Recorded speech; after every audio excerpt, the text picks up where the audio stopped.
Canning is an excellent way to preserve food, allowing game meat to be stored safely for 1 year before eating. Today we are working with moose, but the same process will work for venison, caribou, reindeer, and other game meats. I am Carrie Van Delden with the Cooperative Extension Service for the University of Alaska Fairbanks. This session will provide the necessary steps for canning meat in jars. This process is also referred to as jarring. Because moose meat is naturally low in acid, pressure canning is required to kill dangerous microorganisms. For more information on pressure canning, you may view our complete learning module. The written instructions for this session are also available from the Cooperative Extension Service in the publication Canning Moose and Caribou. Contact your local extension agent for a copy. Research on food preservation is an ongoing process. The United States Department of Agriculture and the Cooperative Extension Service continually apply new research findings to the recommendations for food preservation techniques. The guidelines in this module may be revised as additional knowledge is gained that increases the margin of safety or improves quality of home-preserved foods. Consult your local Cooperative Extension office annually for updated information.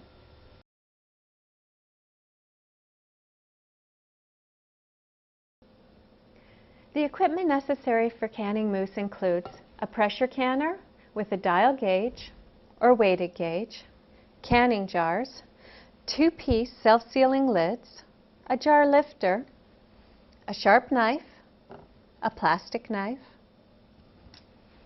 Before you begin, read and familiarize yourself with the directions for your canner. If you do not have an instruction manual, contact the manufacturer for a new copy. Make certain your pressure canner is in good working order. Inspect the gaskets. It should be soft, pliable, and free from tears or defects that would allow air to escape. The canner must be airtight when it is sealed.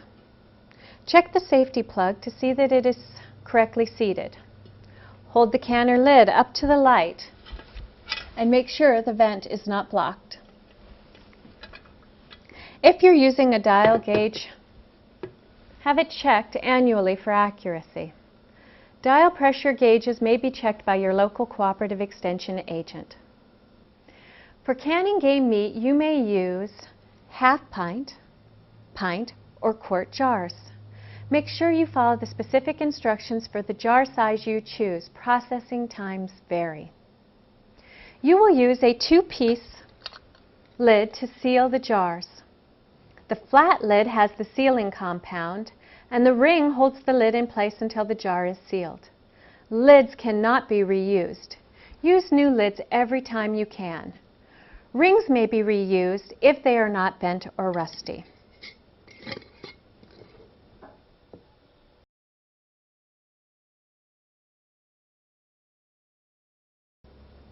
You can use fresh meat or frozen meat for pressure canning.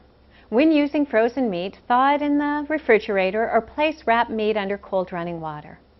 There are 2 methods for preparing meat for canning. Hot pack requires meat to be browned before it is placed in the jars. This shrinks the meat and allows the jars to be packed more tightly. Raw pack, as the name implies, is not browned. Raw meat is packed directly into the jars. Either method is acceptable. To prepare moose, cut the meat into 1-inch cubes. Trim away fat and gristle. For cold pack, keep the meat cold until you are ready to pack it into jars.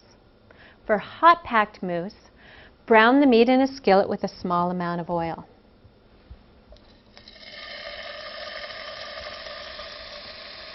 Reserve the remaining hot liquid. You will add it to the jars after packing.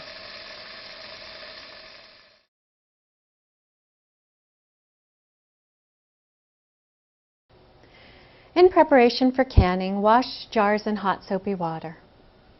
Run your finger around the rim of the jar to check for nicks or scars that might prevent sealing. Prepare the lids and rings according to manufacturer's directions. You'll often be instructed to heat the jar lids in order to soften the sealing compound.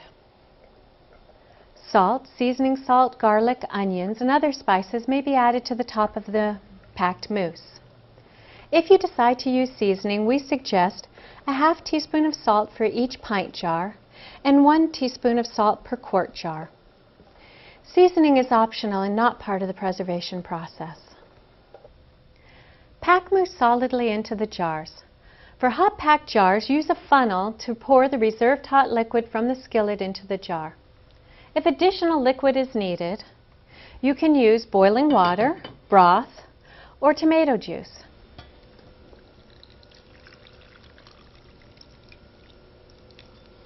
Leave 1 inch of head space.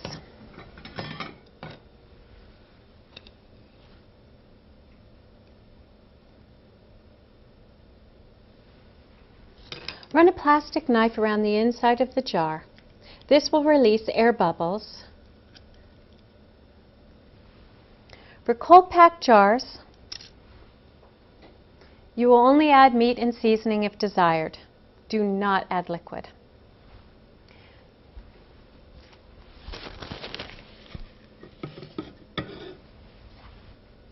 Clean around the rim of the jar with a damp cloth.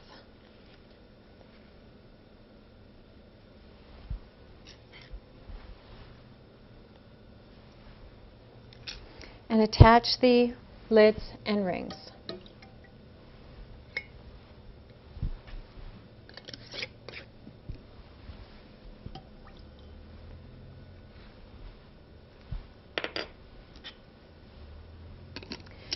They should fit finger tight. Remember, the purpose of the rings is to hold the lid against the jar until it seals. Over-tightening may cause the lid to buckle. Tighten rings slightly beyond the point of resistance, but no further.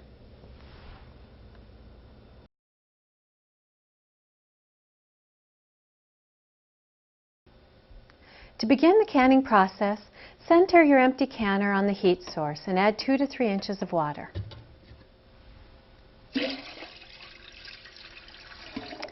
The temperature of the water should be similar to the product in the jars. For cold pack, use cold water. For hot pack, use hot water. Put a rack in the bottom of the canner. The rack helps to prevent direct contact between the jars and the heat source, which may cause the jars to break or crack.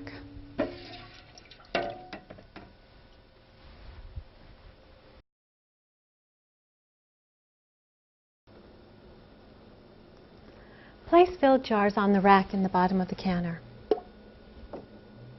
If your canner is deep enough, jars may be stacked. After the first row, put in another rack. Or offset the jars by placing one in between 2 others.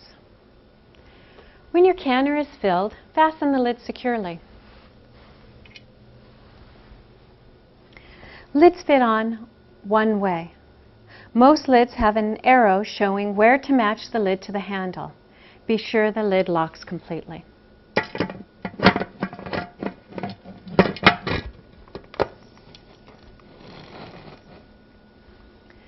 Leave the weight off the vent port or open the petcock. As air inside the canner heats, it expands. This pushes the excess air out of the canner through the vent port. Heat at the highest possible setting until a steady stream flows from the petcock or vent port.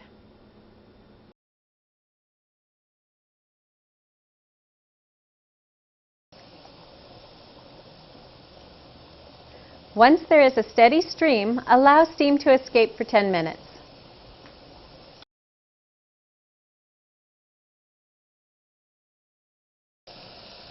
Close the vent by shutting the petcock or placing the weight on the vent. The canner will pressurize during the next 3 to 5 minutes. Wait for the pressure to reach 11 pounds for a dial gauge or 10 pounds for a weighted gauge canner. Once recommended pressure is reached, begin timing. Process half pints and pint jars for 75 minutes. Larger quart jars require 90 minutes for heat to penetrate evenly. Set your timer and note the starting and ending times, just in case. Frequently monitor your canner. If pressure drops below the recommendations, the canner must be brought back to the recommended level and timing started over. For altitudes greater than 1,000 feet above sea level, ask your extension agent for recommended times and pressures.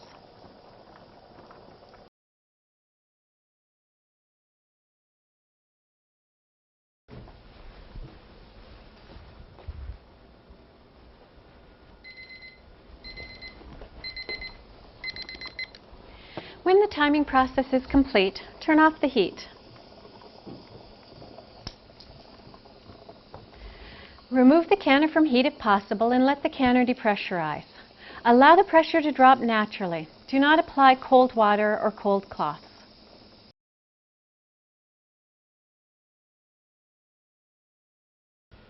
After 30 to 45 minutes, check to see if the pressure has dropped by tipping the weight or by checking the dial gauge.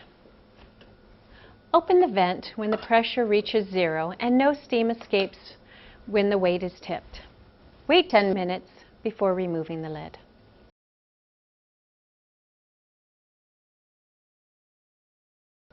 Unfasten the lid and remove it carefully. Lift the lid away from you so that the steam will not burn your face.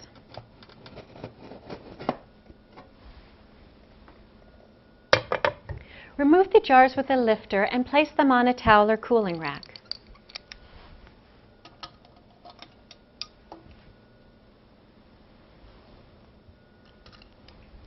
Allow jars to cool for 12 hours before moving them again. Never rush the cooling process, or jars may break. Jars should be cooled in an area away from drafts. Air blowing on hot jars may also cause breakage. Jars will seal as they cool.